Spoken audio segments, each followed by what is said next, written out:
এখানে বৃষ্টি পড়ে 12 মাস, এখানে ভালোবাসা রডোডেনড্রন গুচ্ছ, এখানে কুয়াশা এক ছন্ন ছাড়া মেঘ, এখানে পাইনের হাত ছানি আর সব তুচ্ছ।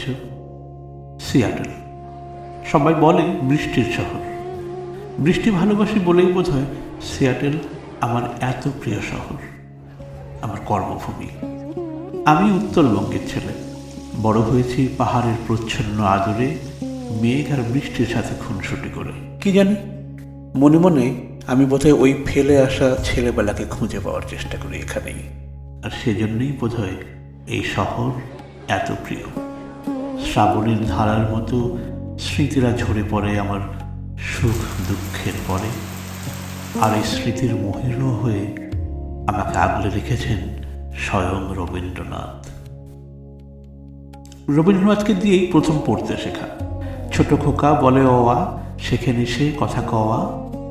আমরা যারা বাংলা মাধ্যমে পড়াশোনা করেছি তাদের সবার জীবনের প্রাথমিক ভিত তৈরি হয়েছিল ওই দুটো বইয়ের হাত ধরে। সেই যেমন আজ মঙ্গলবার, পাড়ার জঙ্গল সাফ করার দিন। সরল মনে মেনে নিয়েছিলাম সপ্তাহে শুধু মঙ্গলবারই বুঝি ধার্য থাকে আবর্জনা পরিষ্কার করার জন্য। কি অবলীলায় খেলার ছলে রবীন্দ্রনাথ শিখিয়েছেন যুক্তাক্ষর সহজ পাঠ। বা ওই যে কাল ছিল ডাল খালি আজ ফুলে যায় ভরে। আমাদের বড় হওয়ার প্রতিটি মুহূর্তকে আষ্টে পৃষ্ঠে বেঁধে রেখেছে বই দুখানি। রবীন্দ্রনাথের সাথে অবশ্য পরিচয় তার অনেক আগে, অজান্তেই, মায়ের হাত ধরে। মাকে বহুবার গুনগুন করে গাইতে শুনেছি, আমার সকল দুঃখের প্রদীপ জেলে দিবস গেলে করব নিবেদন, আমার ব্যথার পূজা হয়নি সমাপন। খালি গলায় গাইতেন, এতটা দরদ দিয়ে গাইতে শুনিনি কোনো দিন কাউকে। বহুবার দেখেছি মায়ের গান গড়িয়ে চোখের জল পড়তে এই গানটি গাইবার সময়।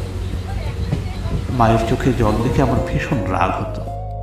এমন গান লেখার দরকারই বা কি, যেটা গাইতে গেলে চোখে জল ফেলতে হয়।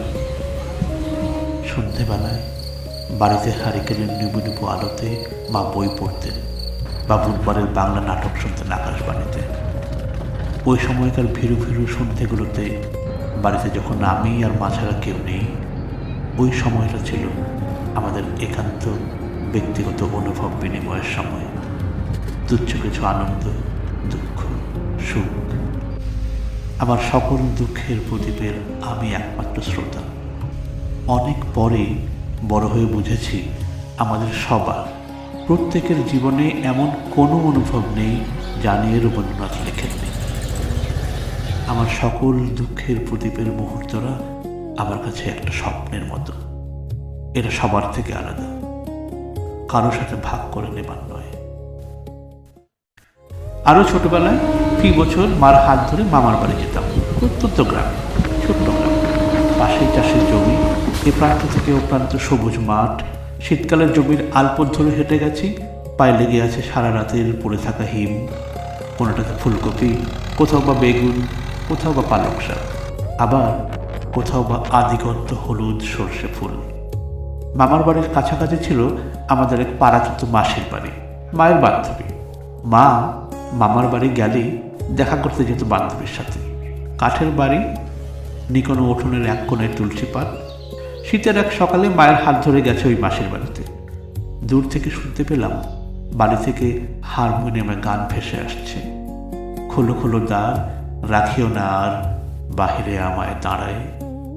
প্রত্যন্ত গ্রামে, যেখানে বাস থেকে নেমে কখনো কখনো হেঁটে বা কখনো গরুর গাড়িতে চেপে যেতে হয়, যেখানে দুবেলা যারা নিজেদের চাষের ফসলে দুমুঠো খেয়ে দিন পার করে দেয়, সারা বিশ্বে কি হলো বা না হলো তাতে কিছু যায় আসে না, যেখানে সন্ধ্যের পর বট পাকুড়ের তলা দিয়ে হাঁটে যাওয়া বারণ, রবীন্দ্রনাথ তাদেরও হেসেলে, শয়নে, স্বপনে, জাগরণে। আজও যখন আমি খুলো খুলো দ্বার শুনি, আমি ফিরে যাই আমার শৈশবে। ওই আলপথ, ফুলকপির ক্ষেত, ঘাসের উপর পড়ে থাকা সারা রাতের হিম। সিয়াটলের উঁচু অট্টালিকার দিগন্ত থেকেও যেন আমি স্পষ্ট দেখতে পাই।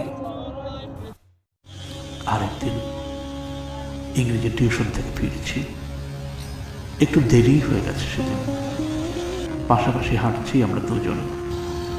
হঠাৎ কে জানে কোথা থেকে ঝমঝমিয়ে বৃষ্টি নেমে এলো। সন্ধ্যা হয়ে আসছে, আলো ম্লান হয়ে এসেছে একটু বেশি। আমরা দুজনেই ছুটে একটা বন্ধ দোকানের সামনে এসে দাঁড়ালাম। দুজনেই বৃষ্টিতে ভিজে একসা। একটা মৃদু আলো জ্বলছে টিপ টিপ করে দোকানের সামনে। বৃষ্টিতে চারিদিক ঝাপসা এসেছে। মনে হলো সমাজ সংসারে আর কেউ নেই আমরা দুজন ছাড়া। বিদ্যুতের হঠাৎ আলো ঝলকানোর সাথে ওর মুখটা দেখতে পেলাম। উজ্জ্বল এক আভায় ভরে গেছে।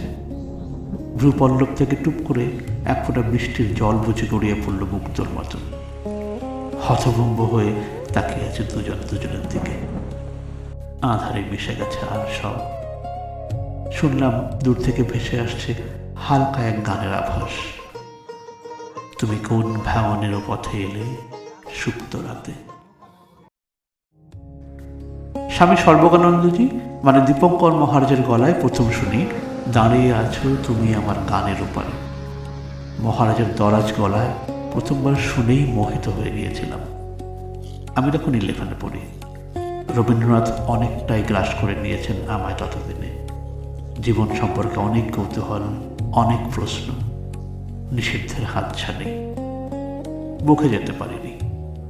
সেই থেকে দাঁড়িয়ে আছেন তিনি আজও আমার গানের ওপারে।